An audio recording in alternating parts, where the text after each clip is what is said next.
आवश्यकता भी नहीं है, भाई लाला को कोई प्रणाम क्यों करे। लेकिन ठाकुर जी कभी मन में विचार करते हैं कि भाई मेरे चरणों में बहुत कुछ है और जब तक ये प्रणाम नहीं करेंगे तब तक इनको वो प्राप्त कैसे होगा। देखो, भक्त ने जब ठाकुर जी के प्रति प्रेम अर्पित किया तो ठाकुर जी ने विचार किया इसको कहां रखूं। सिर पर निवास तुलसी का है, इसलिए ठाकुर जी जहां कहीं भी मुकुट धारण करते हैं तो वहां पर भी मुकुट से पूर्व तुलसी पधराई जाती है ठाकुर जी। अरे हम कह रहे हैं तुलसी ना भी धारण करते हो तो जल अर्पित करते हैं, अभिषेक के समय जल में भी तुलसी होती है। तुलसी का स्थान यहाँ है, ठाकुर जी धारण करते हैं। मोर पिच्छ का स्थान यहाँ है। तो भक्त ने जब प्रेम अर्पित किया तो ठाकुर जी बोले यहाँ तो तुलसी विराज रही है, यहाँ कैसे रखूं। एक म्यान में दो तलवार नहीं, और प्रेम गली अति सांकरी तामे दो ना समाये। तुलसी का प्रेम है वो यहाँ विराजेंगे। भक्त का प्रेम ठाकुर जी ने विचार किया हृदय में रखूं तो हृदय में श्री जी विराज रही है, प्रिया जी यहाँ कैसे धारण करूं। शीश एक है, हृदय एक है, लेकिन तब ठाकुर जी ने विचार किया चरण दो है, स्थान भी पर्याप्त है और सबका प्रेम भी। तो भक्तों के प्रेम को ठाकुर जी ने चरणों में स्थापित किया, चरणों में विराजमान किया। और फिर सुनो हमारी बात, चरणों में स्थापित करके फिर क्या किया ठाकुर जी ने। करार विंदेन पदार विंदम मुखार विंदे विनवेशयन्तम वटस्य पत्रस्य पुटेशयानम बालम मुकुंदम मनसा स्मरामि। श्री कृष्ण गोविंद हरे मुरारे हे नाथ नारायण जिहुवे पिबस्वामृत में तदेव गोविंद दामो। करार विंदे अपने हाथों, ये चित्र सबने देखा होगा, हो ही नहीं सकता कि ये चित्र किसी ने ना देखा हो। कैसा चित्र है। करार विंदेन पदार विंदम, ठाकुर जी अपने दोनों हाथों से अपना पैर पकड़ते हैं और पैर को खींच के अपने मुख के पास ले जा करके मुखार विंदे विनवेशयन्तम, अपने पैर के अंगूठे को ठाकुर जी चूसते। देखा है चित्र। कभी सोच नहीं आई, मन में विचार नहीं आया कि भगवान अपना चरण का अंगूठा क्यों पीते हैं। आपके मन में केवल ये बात आ गई छोटा स्वरूप है इसलिए ठाकुर जी ने कर लिया, बालक है ना इसलिए पी रहे हैं। नहीं, ठाकुर जी अपने भक्तों का प्रेम जो चरणों में भक्तों ने अर्पित किया है उन सब प्रेमों को मुख के द्वारा अपने उदर में धारण करते हैं, उस प्रेम का पान करते हैं जो भक्तों ने चरणों में अर्पित किया। ये पूरे दिन पंढरीनाथ भगवान के सब लोग चरणों में प्रणाम करते हैं। हमें विश्वास है रात्रि कपाट बंद होते ही श्री पंढरीनाथ भगवान ऐसे ही लेटते होंगे और अपने चरणों का पान करके जितने भक्तों ने प्रेम अर्पित किया चरणों में सब पीते होंगे। और इतने में ही सुबह के 3:30-4 बजते होंगे, काकड़ा आरती है और तुरंत श्री पंढरीनाथ जी का मुंह दर्शन खुलता है। तो सुबह आप एक चीज अनुभव करना, जैसे बहुत भोजन करने के बाद में व्यक्ति तृप्त दिखाई देता है ना, संतुष्ट दिखाई देता है। हाँ, अब भोजन नहीं किया हो तो बड़ा ऐसा लगेगा कि उदास हो गया है, हताश हो गया है, बहुत जो है निर्बल दुर्बल सा हो गया है। लेकिन अत्यंत प्रसाद पाक करके व्यक्ति नाश्ता भोजन करके संतुष्ट लगता है। कभी जाइएगा, अनुभव करके देखना। रात्रि के शयन आरती में पंढरीनाथ जी बड़े सुस्त लगते हैं, लेकिन मंगला का दर्शन खुलते ही ऐसा लगता अत्यंत तृप्त। वो तृप्त कहाँ हुए, बोले बंद दरवाजे के पीछे अंगूठा ही पी रहे थे। सब भक्तों का प्रेम पान करके संतुष्ट हो जाते हैं, तृप्त हो जाते हैं और फिर दोबारा तैयार हो जाते हैं। सुबह से ही खड़े हो जाते हैं, आम महाराज सबके दर्शन, सब चरणों में आके प्रणाम करते। पूरे दिन प्रणाम करो, फिर रात्रि को फिर पान करते हैं। करार विंदेन पदार विंदम मुखार विंदे विनवेशयन्तम वटस्य पत्रस्य पुटेशयानम बालम मुकुंदम मनसा स्मरामि। अच्छा, एक बात यहां पर आज्ञा क्या दी गई है, मनसा स्मरामि। कभी जीवन में कितनी भी बड़ी विपत्ति आ जाए, हम बहुत बड़ा सूत्र बता रहे हैं, ध्यान रखिएगा। जीवन में कितनी बड़ी विपत्ति आ जाए, कितनी बड़ी आपत्ति आ जाए, कितना भी विषाद आ जाए, संकट आ जाए, कष्ट आ जाए, एकांत में बैठ करके इसी झांकी का आप चिंतन किया करो। परिवार में कुछ दुविधा आई है, शारीरिक कोई रोग लगा है, पीड़ा हुई है, माता जी से, पिताजी से, बच्चों से, पत्नी से, पति से, परिवार से, या जहां काम करते हैं वहां से किसी भी प्रकार की पीड़ा आई है, एकांत में बैठ करके ठाकुर जी के इस झांकी का मनसा स्मरामि में स्मरण कीजिए और मन में इस छवि को स्थापित कर दीजिए, विराजमान कर दीजिए। और थोड़ी देर तक नेत्र बंद करके श्री कृष्ण गोविंद हरे मुरारे हे नाथ नारायण वासु ये कीर्तन करते रहिए और इस छवि का चित्त में स्मरण करते रहिए। आप अनुभव करेंगे धीरे जो परिस्थिति है वो संभलने लगेगी, जो हाथ से जा चुकी लग रही थी वो संभलने लगेगी, धीरे वो संजोने लगेगी। और बस थोड़ा धैर्य रखिएगा, उसके बाद थोड़ा समय को निकलने दीजिएगा, बस उस छवि का नित्य चिंतन करते रहिए। श्री कृष्ण गोविंद हरे मुरारे, हे नाथ नारायण वासुदेवा। कुछ समय में ही वो परिस्थिति चल जाएगी, टल जाएगी और सब मंगल में हो जाएगा। ये इस झांकी का बहुत बड़ा रहस्य है। करार बिंदेन पदार बिंदम मुखार बिंदे विनवेशयंतम पटस्य पत्रस्य पुटेशयानम बालम मुकुंदम मनसा स्मरण। तो भक्तों का प्रेम ठाकुर जी ने चरणों में स्थापित रखा है।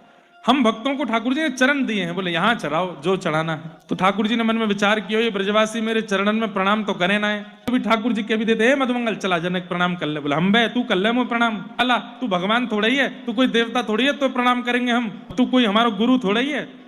ठाकुर जी बोले एक दिना तो ऐसा आवेगो तुम सबरे मुंह को प्रणाम करोगे। तो आज ठाकुर जी ने प्रतिनिधि रूप में श्री गिरिराज जी को प्रणाम करवाया। ये मुझे सीधे तो मुझे प्रणाम नहीं करेंगे, ठाकुर जी की इच्छा है सब ब्रजवासियों का प्रेम स्वीकार करने की। वो सहज रूप में तो कर ही रहे हैं, पर ठाकुर जी का नियमित रूप से प्रेम पान करने का तरीका तो यही है ना, चरणों में प्रणाम हो नहीं रहा है। तो आज ठाकुर जी श्री गोवर्धन लेकर के गए सब ब्रजवासियों को, परिक्रमा कराई, पूजन कराया, अभिषेक कराया, 56 भोग लगवाया और सब कुछ अर्पित कराने के बाद ठाकुर जी ने अपने चरणों में गिरिराज रूप धारण करके प्रणाम करवाया। 4 भुजा वाले ठाकुर जी बन गए और गिरिराज जी के ऊपर प्रकट हो गए। लाओ ब्रजवासियों भोग, लाओ ब्रजवासियों भोग। अब एक रूप से ठाकुर जी नीचे खड़े हैं और एक रूप से विशेष श्रृंगार करके ऊपर ठाड़े हैं। और सब ब्रजवासी कह रहे हैं, लाला हम तो पूजा करते बूढ़े है गए, पर वाह इंद्र ने कभी दर्शन ना दियो। ये तेरो गिरिराज बाबा कितनो चोखो है, नेक सी पूजा ते प्रकट है गयो। ठाकुर जी बोले देख लो, अब चलो सबरे प्रणाम कर लो इनको। तो इस बहाने सब ब्रजवासी अपने घर की 56 भोग लेके जाते हैं और श्री गिरिराज बाबा को पवाते हैं और चरणों में प्रणाम करते हैं। ठाकुर जी दूर पुजारी बन के खड़े हैं और सब गोपियों को समझा रहे हैं, हेरी जाए के ऐसे तिलक करियो और वाके बाद ऐसे आरती करियो और फिर राई नोन करियो और फिर का सामग्री बना के लाइए, अच्छा जेवारी सामग्री पवाई दियो। पुजारी बन के सबका गाइडेंस कर रहे हैं कि पूजा कैसे करनी हो। पूजा करवा किसकी रहे? अपनी। आप ही पूजे आप पुजावे। और ये सब लीला किसी को नहीं पता चली, केवल श्री जी को पता चल गई है। और नेत्र प्रेमाश्रुओं से बढ़ गए हमारी किशोरी जी के, और दूर बैठी देख करके मन में विचार कर रही है, यह लीला सब करत कन्हाई, एक रूप सो गिरधर पूजे, एक रूप पूज वाई, यह लीला सब करत कन्हा। और किशोरी जी का मन रूपी मयूर तो तब नृत्य करने लगा जब ठाकुर जी नंद बाबा यशोदा के संग स्वयं गए ऊपर गिरिराज जी पर। एक एक करके परिवार के लोग जा रहे हैं ना प्रणाम करने, अब ठाकुर जी गए और ऊपर जाकर के जैसे ही तिलक कियो, अक्षत चढ़ायो, आरती करी। तो आरती कर रहे हैं, अब किशोरी जी क्या देख रही हैं? बोले खुद ही अपनी ही आरती कर रहे हैं। कोई व्यक्ति आज शाम को एक काम करना करोगे, घर पे जाना, बड़ा वाला दर्पण हो ना शीशा, उसके सामने खड़े होके अपने आप को देख के करना, अच्छा लगेगा। आप लोगों को तो अच्छा लगेगा, लेकिन कोई और देख रहा होगा तो वो हंसेगा नहीं, वाह भाई देखो ये कैसी लीला कर रहे हैं। तो श्री जी को वही दिख रहा है। श्री जी कह रही है देखो अपनी ही बलैया ले रहे हैं, अपना ही तिलक कर रहे हैं। और फिर यशोदा मैया मोहनथार बाटी बना के लाइए, तो मोहनथार उठा के अपने रूप से कह रहे हैं मुंह खोलो। तो गिरिराज जी जो बने वो क्या कह रहे हैं, इतना बड़ा ना खाऊंगा, नेक्स्ट नहीं पूरा खाना पड़ेगा, मुंह खोलो पूरा। तो पूरा मुंह खोल करके उनको पवा रहे हैं। और पवाने के बाद में फिर गिरिराज बाबा के मुख में जो नेक्सो से बच गयो, गिरिराज बाबा अपने मुख से निकाल के उनको पवा रहे हैं। ये सब झांकी देख के दूर खड़ी हुई किशोरी जी दोनों की बलैया ले रही हैं। आज या छवि की बलिहारी या छवि की शो इनने सो तरत नटा, इनने सो तरत नटा। सूरदास जी कह रहे हैं ये छवि मेरे नेत्रों से जा नहीं रही है। एक बात बताएं बंधुओं, कृष्ण लीला ना जब तक इमेजिनेशन नहीं करोगे तब तक आपको आनंद नहीं आएगा। आप सुन रहे हैं एक बात, लेकिन तत्सुनवन प्रपठन विचारण परो। यहीं बैठे बैठे जब हम बोलते हैं उसी समय नेत्र बंद करके चिंतन भी कर लिया करो, कैसी झांकी है। श्री गिरिराज पर्वत का निर्माण करो, गिरिराज पर्वत पर 56 भोग का निर्माण करो, उसके ऊपर 4 भुजा वाले गिरिराज जी बैठे हैं और वैसे ही रूप वाले 2 भुजा वाले कृष्ण खड़े हैं, और वो कैसे पूजा कर रहे हैं, कैसे आराधन कर रहे हैं, ये सब चिंतन करना है, तभी सुख मिलता है। हाँ, खूब प्रेम से सब ब्रजवासियों ने गिरिराज बाबा का 56 भोग किया तभी नारद जी आए और चुपचाप 56 भोग की सामग्री में से कुछ सामग्री उठा के ले गए और सीधे पहुंचे इंद्र के पास और इंद्र से जाकर के बोले हाथ आगे करो। इंद्र ने हाथ आगे किया तो लो मोहनथार खाओ। जैसे मोहनथार पाया बोला ये कहां से लेके आए आप? बोला अच्छा लगा? बोले हाँ। पेड़ा खाओ, रसगुल्ला खाओ, गुलाब जामुन खाओ। खूब प्रेम से पाने के बाद इंद्र बोला बताइए तो सही कहां से लाए, इतना बढ़िया सामग्री कहां से लाए? तब नारद जी बोले हमको तो पता था, तुमको पता होगा लेकिन तुमको तो पता नहीं है। बोले तो तुम्हारी पूजा बंद हो गई है नीचे, ये ब्रजवासी तुम्हारी हर साल पूजा करते थे। बोले हाँ सब बंद हो गई। कैसे? बोले वो नन्हे से 7 बरस का लाला कृष्ण जो अपने आप को भगवान बताता है, नारद जी तो जबरदस्ती चेता रहे थे, उसने अपना ही एक और रूप प्रकट कर लिया, 4 भुजा रूप धारण करके, और उसकी पूजा करवा रहा है। तुम्हारी पूजा बंद हो गई।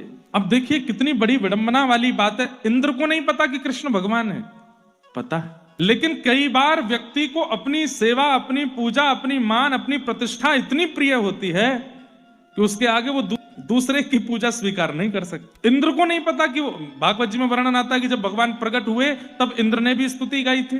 तो वही कृष्ण जब आज ब्रजवासियों से गोवर्धन पूजन करवा रहे हैं तो फिर इंद्र मान क्यों कर रहा है? अब यहाँ 2 पक्ष हैं, ध्यान से सुनिएगा। एक पक्ष तो हम मानवों को समझाने के लिए कि भाई स्तुतियों से बचो, जितनी ज्यादा अपनी स्तुति करवा लोगे, जितना अपना सम्मान करवा लोगे, जितना अपने आप को हम प्रणाम के लिए क्यों मना करते हैं? हमको संतों की आज्ञा है, हम लोगों से मना करते हैं हमको छू के प्रणाम मत कीजिए, दूर से प्रणाम कर ले। कथा सुना रहे हैं तो प्रणाम तो आप करोगे ही, लेकिन हमको स्पर्श करके प्रणाम मत करो, क्योंकि हमको संतों की आज्ञा से मना है। 2-3 चीजों की हमको मना है। उसमें एक मना यह है कि अपने आप को प्रणाम नहीं करवाना है, दूसरा किसी के सिर पे हाथ नहीं रखना है। इसलिए कोई कहता भी सिर पे हाथ धरो तो हम कमर पे ही धरते हैं, सिर पे।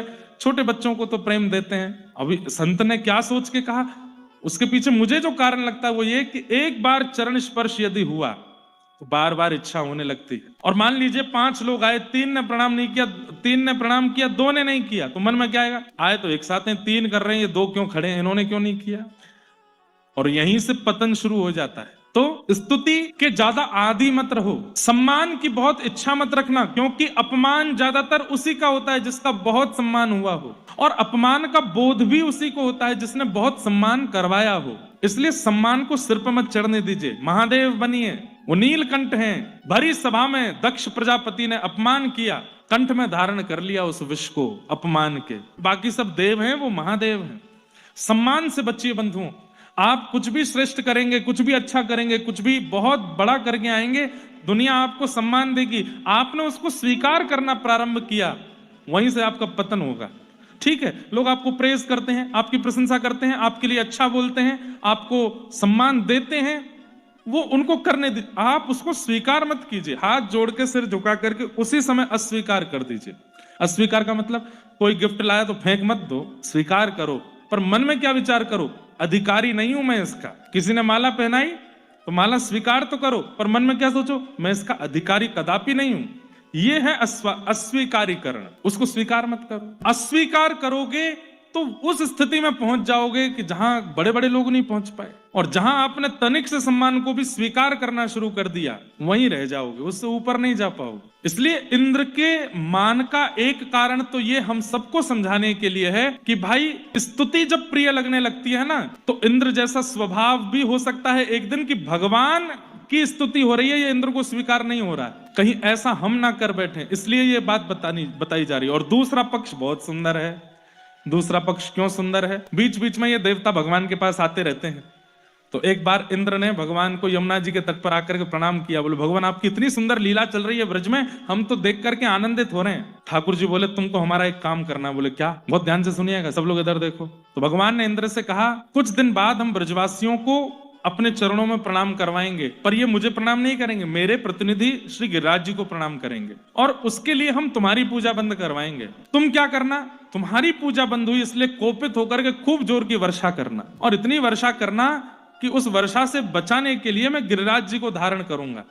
अब मैं गिरिराज जी क्यों धारण करूंगा? ठाकुर जी की ये बात भी कहीं पूर्व में ठाकुर जी कह चुके हैं। कैसे? सब लोग इधर देखो, सुनते जाओ, एक एक क्षण भी छोड़िएगा नहीं। जब हनुमान जी महाराज हिमालय पर्वत लेकर के आए संजीवनी बूटी के लिए, तो सब लोग हनुमान जी की बड़ी प्रशंसा करते थे। अरे हनुमान जी तो समुद्र लांग के लंका पहुंच गए, लंका में आग लगा करके आ गए, हनुमान जी ऐसे बलवान है, हनुमान जी ऐसे, हनुमान जी ऐसे। तो एक दिन हनुमान जी ने राम जी से कहा, मेरा नाम क्या है? हनुमान। जो मान का हनन करता हो वो हनुमान है। और मेरा इतना सम्मान होता है नाथ, ये मुझे प्रिय नहीं लगता। ठाकुर जी बोले हम कुछ करेंगे। आज जैसे ही हनुमान जी पर्वत लेकर के आए संजीवनी बूटनी की जगह, तो लक्ष्मण जी के प्राण रक्षा की तो उत्सव मना ही, उससे ज्यादा उत्सव मना हनुमान जी का नया नाम रख दिया सब लोगों ने। बोले क्या? गिरवरधारी। बोले कौन है ये? गिरिवर। गिरिवर किसको कहते हैं? श्री हिमालय को ही, पर्वत को ही गिरी कहा जाता है। उसको जो धारण करे वो गिरवरधारी। तो गिरवरधारी गिरधारी कहकर के सब हनुमान जी को पुकारने लगे। तो हनुमान जी रोते हुए गए राम जी के पास, मुझे ये मान अच्छा नहीं लग रहा है, कुछ कीजिए नाथ। ठाकुर जी बोले चिंता नहीं करो, द्वापर आने दो। तुमने जैसे भुजा में पर्वत उठाया, हम तुमसे भी एक हाथ आगे जाएंगे। कैसे? 7 वर्ष की आयु में बाम भुजा की 51 उंगली के नख पे पर्वत धारण करेंगे। तो जो नाम तुमको अभी दे दिया है द्वापर में, ये हमारा हो जाएगा। फिर कलयुग में जब कभी भी गिरधारी कहा जाएगा तो तुम्हारा स्मरण नहीं करेंगे लोग, हमारा स्मरण करेंगे। हनुमान जी बोले मेरा बहुत बड़ा उपकार होगा नाथ, मेरे ऊपर ये काम कर देना। तो ठाकुर जी ने इंद्र को ये बात बताई। बोले हमको गिरिराज जी धारण करने हैं ताकि कलयुग में गिरधारी नाम से लोग हमको ही जाने। ये हनुमान जी को हमने वचन दिया है, तो उसके लिए तुमको मेघमाला से वर्षा करनी पड़ेगी। और वर्षा जब होगी तब छतरी तो होगी नहीं, इतनी विशाल छतरी के रूप में हम पर्वत उठा लेंगे। 7 दिन तक ब्रजवासी हमारे समीप रहेंगे और ज्यादा हमसे प्रेम हो जाएगा। और 7 दिन बाद वर्षा विश्राम कर देना, तो फिर हम वापस धारण कर देंगे। हनुमान जी की इच्छा पूरी, ब्रजवासियों का प्रेम पूरा, सब कुछ बिल्कुल लीला सेट हो जाएगी। तो दूसरी परिस्थिति में इंद्र को पता है कि ये भगवान है, पर ठाकुर जी ने ही कहा है कि ये करना।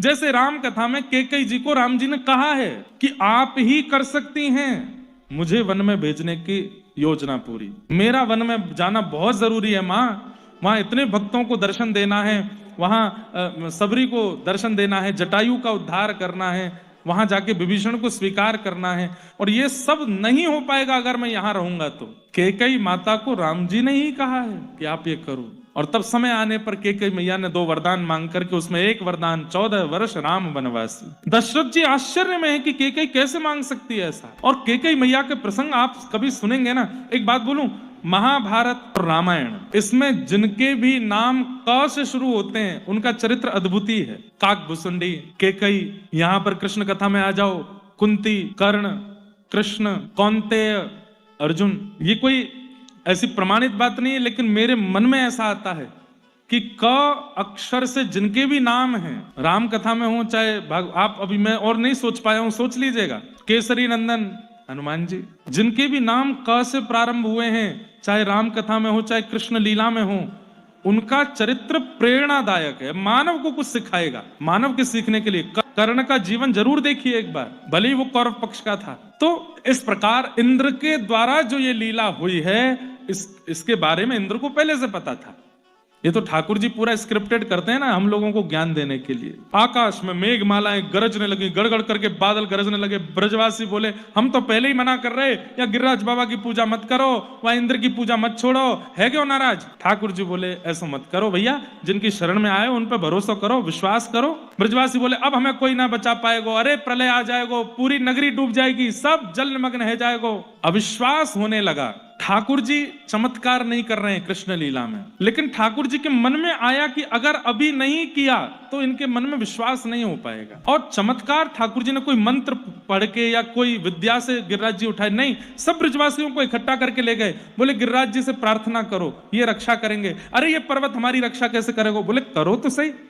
सब ब्रजवासियों ने हाथ जोड़ के प्रणाम किया।